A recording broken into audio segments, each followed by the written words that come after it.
Even out the But that's not what's important. What's important now is we are joined. Former All-SEC linebacker Darry Beckwith is with us. He's going to give us a lot better insight on the defensive side of the ball than Lloyd was trying to give just now. You did a good job. I think you did okay. I think Darry's going to do better. Darry, thanks for being on, man. Thanks for joining us. Man, thank you so much for having me. And first off, Lloyd, if you want to go be a lawyer, please pursue it, man. Do not let them discourage you, okay? So if you want to go, hey, I know you got accepted to law school, so go and finish, get your license, whatever you have to do, and go be a lawyer, man. Do not let them guys discourage you, bro. I think you'll make a great lawyer. Hey, here's the problem. Is I don't think anybody's going to hire him. I don't think he doesn't have a trustworthy face, I don't think. The other problem is I didn't take the bar or the LSAT. So. Hey, he's lying. He's a liar. Actually, he probably could be a good lawyer because he's a liar. It's fine. Your first mistake of the show was listening to anything that came out of his mouth. No doubt. No doubt. I did. I saw a lot. I'm a little disturbed. Not gonna lie. But other than that, I'll be fine. I look. Trust me. I'll get through the show. I promise. Darry, I'm from the Ronnie Ranch tree, so you got to know who you're working with here. I just sports shorts. Oh, trust me. I already know, man. I already know. Darry, let's get to it, man. I appreciate you coming on again. Tell the people what are you up to now since your time's at LSU. I think you're living in Baton Rouge. Give everybody a little bit of background on where you're at. All right, so yes, I live in Baton Rouge, Louisiana. Currently reside there. I've been in the insurance business roughly 10 years now with State Farm. But 6 years ago, I established an organization called the Darry Beckwith Foundation, where we help high school student athletes in the area give an identity outside of sports. And we do different things as far as enrichment programs. They learn about financial literacy. They do internships. And so every month we try to do something for them that's a career-based outside of sports. We also feed a local high school sports team every month.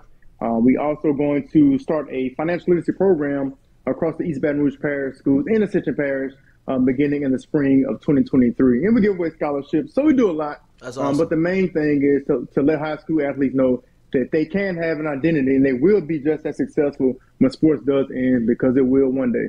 Yeah, and that's a hard thing for an athlete to kind of grasp and get over, right? Like the retirement part, whether that is at a high school, at a college, you go to professional ranks and you're done playing after 1, 2, 10 years.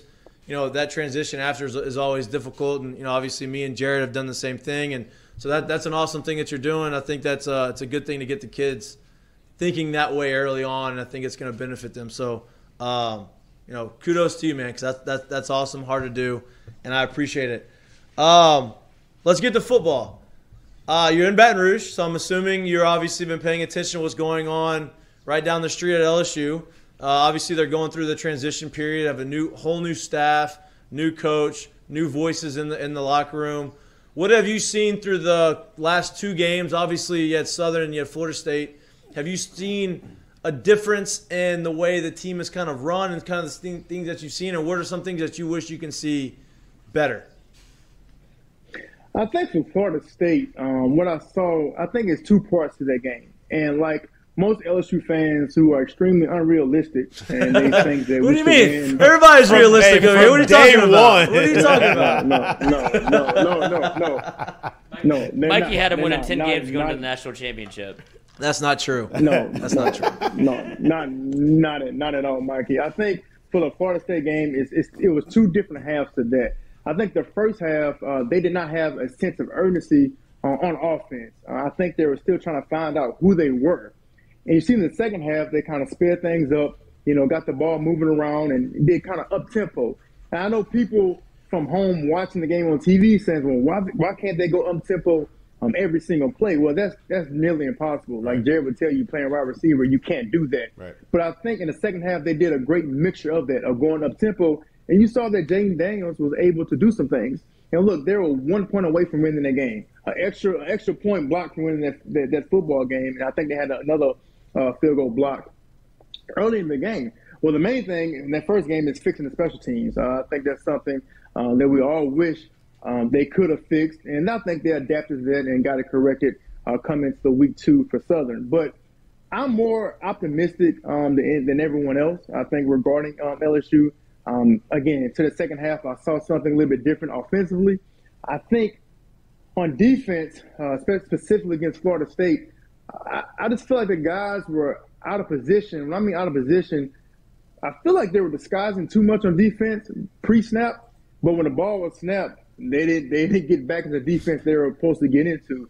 I think they gave up a lot of third downs, first off. I think on one of those third downs, you had, I think, Michael Baskerville and B.J. Ojolari were over one tight end, and the other tight end nobody was covering them at all. I think they were in 12 personnel. They had 2 tight ends. So for me, I think the first game was a lot of misalignment, misassignments. I think they could have tackled better the first game as well. But again, look, it was the first game. And what people have to realize, too, this is a brand new roster. Brian Kelly had to do everything possible just to get the 85 scholarship players, with the transfer portal and those things as well. So against Southern, for me, the game itself was historic, but I don't think you can see how much LSU proved against that opponent. And it's no diss against Southern. Look, they came out, I think they didn't have any major injuries. They moved the ball well on offense. They played well defensively. But I'm optimistic from what I saw in the second half of the Florida State game because I see some up-tempo, and I see if they get the ball moving around, they can do some things. And they did that against Southern as well. I think they got Keishawn Butte involved in the game with different verses and giving the ball as well. So, I mean, you said it. I completely agree with that. The way this season is going, you have the Southern game. I don't think that there's much that you can really see from it as far as for competition-wise. The question I have for you, because you see defense from a different perspective than I do, right?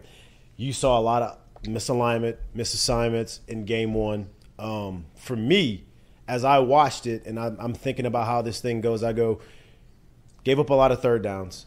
Probably could have tackled a little better, but I thought they did a good job of gang tackling. I think they did miss a lot of individual situations that they had, and I thought they did a good job of pursuing to the ball.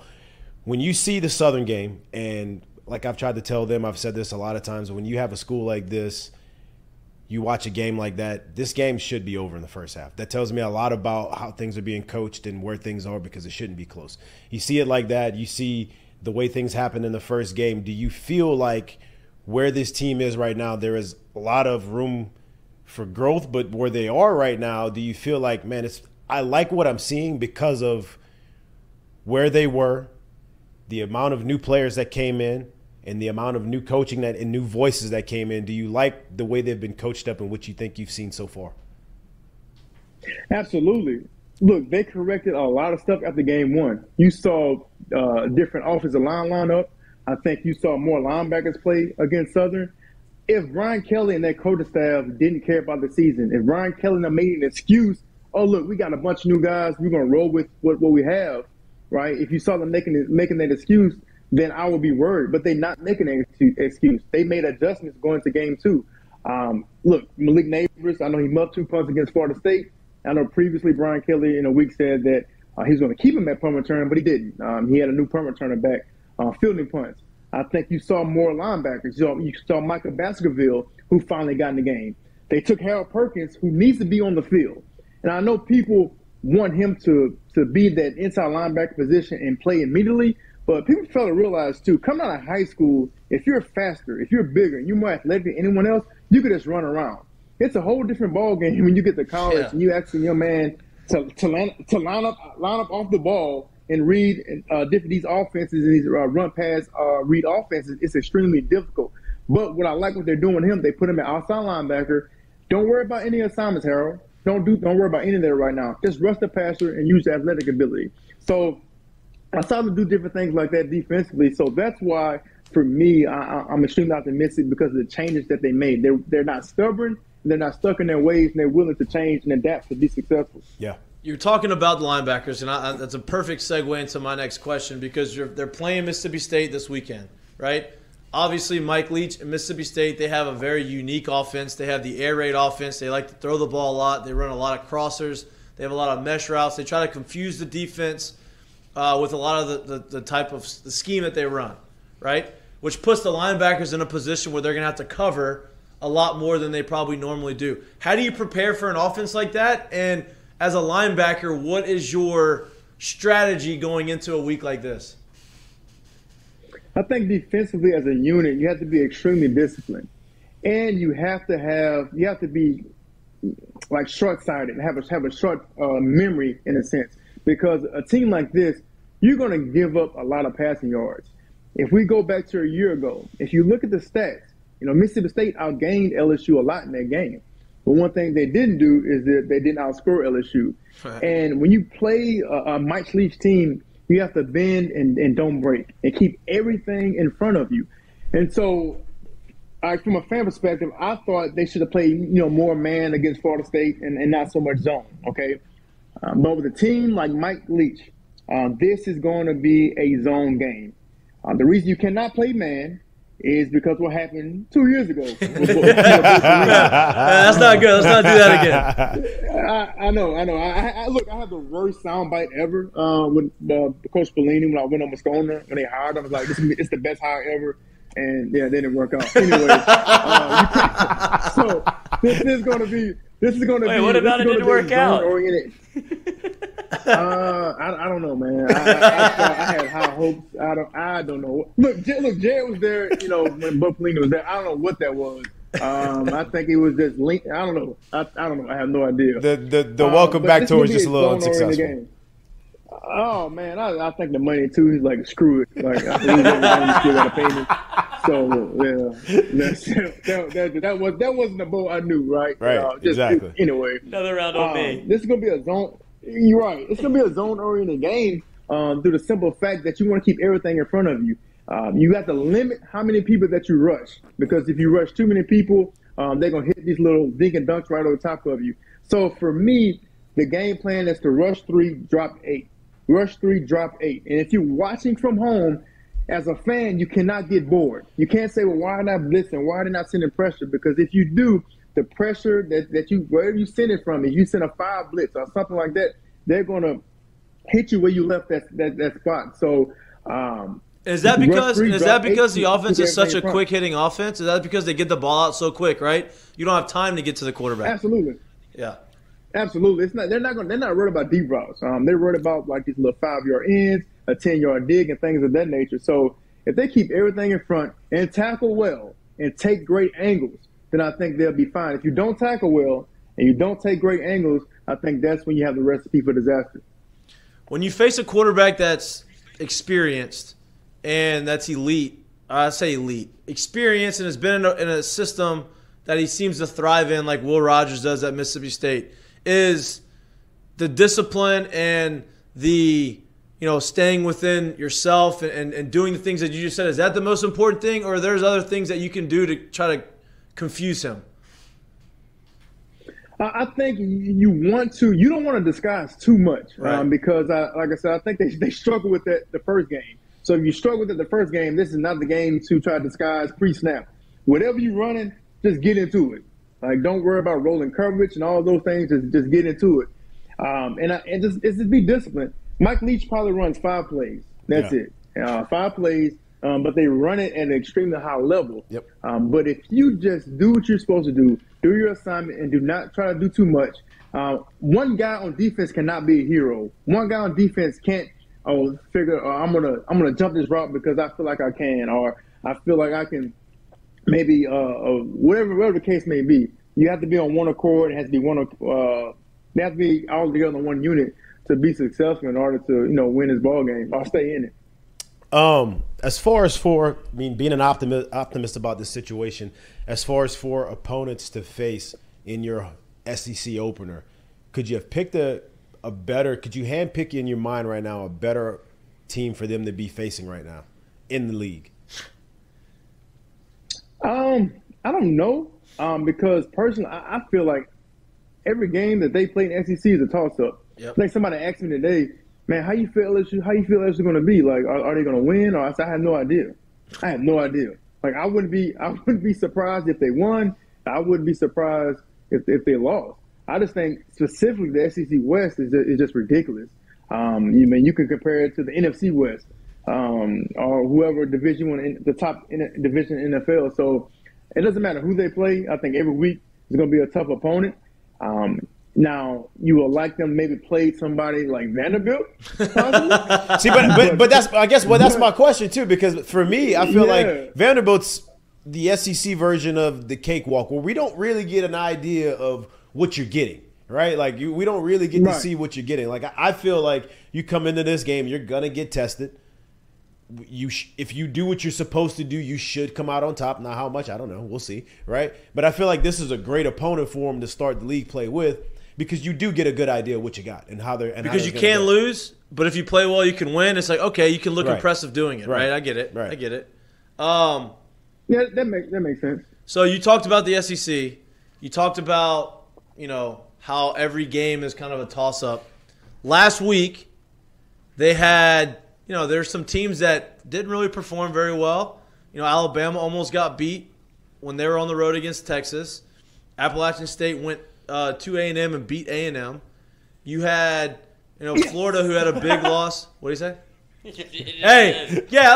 Let's just start with that. Let's talk with those two teams. Obviously, there's some other games that happened that Florida was, I think, a little overranked. But what does that say about the parity of the SEC? One, and two, what does it say about LSU's chances that you just saw some teams that lost to other teams that everybody thought was going to be playoff teams, and they didn't. One almost lost and one did lose. What does that tell you about LSU's chances going forward? LSU chances going forward are great. I think every game that they play, they are capable of winning a football game. And that's why I harp back on to the fans of LSU just to take a chill pill. If you really look at it, they can be in every football game. They can win every game. It just depends on they don't have to be the better team. They just have to be the best team that day. Yep. And I think if they're the best team that day, they can be successful. You look at Alabama winning on the road. Now, I granted, it was an 11 o'clock game in Austin, Texas. It was extremely hot. I don't know how motivated they were to play that game. You look at someone like Texas A&M, who had the best recruiting class in 100 years, it seems like. And I think they forever. And for me, I've never been sold on A&M just because they don't have an elite quarterback. And as much as Jimbo has produced first-round quarterbacks, his offense is still outdated. Yeah. So I've never really bought into that hype train as well. But it's just one of those things, you can be in every single game this year. And I know everybody looks at the big bad wolf Alabama's so tough and Alabama's this, Alabama's that. If you play well against Alabama and you play discipline, you could be in that game. Look, last year we lost 21-14. We still could have won that game. Yep. We know what type of season we had last year. So every game we have a chance to be in it if we do what we're supposed to do. You talk a little bit about scheme, and I'm wondering what you see from the LSU's offensive side of the ball. Obviously, one gigantic way to measure it with the Florida State game where it was a little janky in the first half. Kind of seems to get it figured out in the second half. Can't take a lot from the Southern game. I'm wondering what you're thinking about LSU going against a former defensive coordinator that had an actual job opportunity at LSU at Mississippi State, and what their kind of plan of attack is. Do you try to kind of slow play it, keep the ball out their hands, run John Emery, use that stable of backs, or is LSU going to keep with the tempo approach where it keeps Jay Daniels comfortable? Don't try to be too cute. The best group on this team, all around, both the offense and defense, is your receivers. So for the life of me, even against Florida State, I don't know why they didn't want to get the ball into the receivers' hands. I understand that Mike Denbrock, they love these tight end sets and getting the ball to the tight end. But let's face it, the tight end is not your best group. So simplify it, get the ball into the playmakers' hands. You have Keyshawn Boutte, you have Malik Neighbors, you have Jack Vetch, you have Chris Hilton, you have what's the kid? Brian Thomas has been an absolute stud. Brian Thomas, I forgot about him.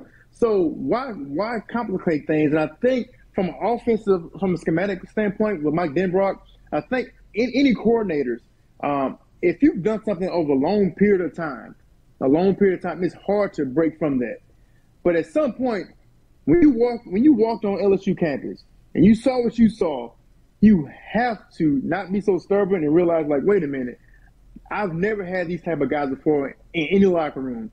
Not at Notre Dame, and surely not at Cincinnati. I haven't had guys like this. So I think they can adjust a few things. Look, do some bubble screens, do reverses, do what you need to do to get the ball in these playmakers' hands. I think if they do that, you can see. Shit, what you saw in Southern to get Kayshawn involved. I'm not saying like 10 games like Mike is saying. I'm not saying national championship. I'm not going that far. But what I can say, you can see a dynamic offense. Don't overcomplicate it. I think the Mason, the tight end, is going to be a stud in the future. But right now, it's just not his time. We have too many weapons, I think, on the outside that can get it done. Hey, and I think you hit on it perfectly right there, because we talked about them making adjustments, and you talked about how you felt about the prospects of what they've done as a coaching staff already. We've been saying, like, hey, when you sit here, like, it just took them a little too long to figure out the riddle in game one, if you ask me, on both sides of the ball for what they wanted to do. But if you would have told me in the beginning of this thing that they lose to Florida State, I would have never thought it would have looked like it looked that night, right? That's not what I would have. So to be able to see it that way, to be able to see them come out and take care of business last week, it's a very optimistic feel and look if you're looking at it through what you're actually seeing and you're not just reading wins and losses on the schedule. Man, I take back what I said about Southern not being a good opponent. Even though you can't match, you really can't dictate or gauge where we are as a football team. But also the positive side is this: we all know when you play a team like that, you're not really up for the game and you come out flat.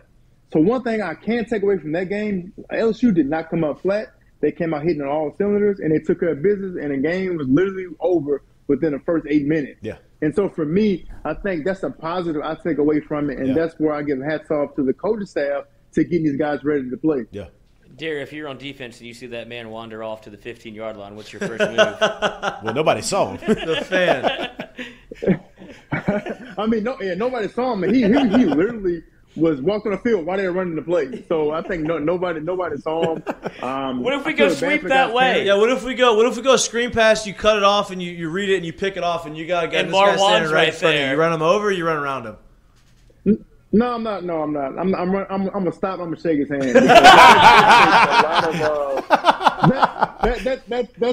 That takes a lot of kahunas just to sit there and walk on the field. I saw a meme where they said when he walked on the field, he looked like someone's grandmother walking on the front porch just to see who's coming to the ground. That's exactly what I said. That's exactly what Darry all you said. needed was like his morning coffee. He looked like he was in a robe just looking at like the sunset. Like, oh, look at the sunrise right here. This is such a great day. I feel awful for that guy's parents. They probably did a wonderful job of raising his kid. He probably went to a private school, had the best education. But, this is one wild hair in life right here. He had to figure out how much he could drink. He didn't know. Yeah, he found acid in college. Man. It's the home opener for everybody, God baby. bless, man. Oh, that man saw God. Don't you worry. No doubt. Darry. Yeah, God bless. Hey, I appreciate your time, man. I appreciate you coming on. We're going to have you on again, man. You're awesome. You're great. We enjoyed it. Appreciate it, man. You're going to be at the game this weekend? You're going to be there, or are you going to just watch it on TV? I'm going to watch it on TV because last week I went to the game and the traffic was atrocious. Yep. And I don't think I want to sit through that again. I don't blame you. Oh, God. That was awful. I don't blame you. It was terrible. Man, I appreciate it. We'll have you back on. And this was great, bro. I appreciate you. Thank you. All right. Appreciate you, man. Y'all take care. All right, bro. Yep. See you. We'll see you soon. I'll go take the bar. Yes, sir. Please do, man. Go ahead. Go finish that. But you're not representing me. Better call Lloyd. Oh, man. That was great. He's got good insight. Yeah. He's a man. He's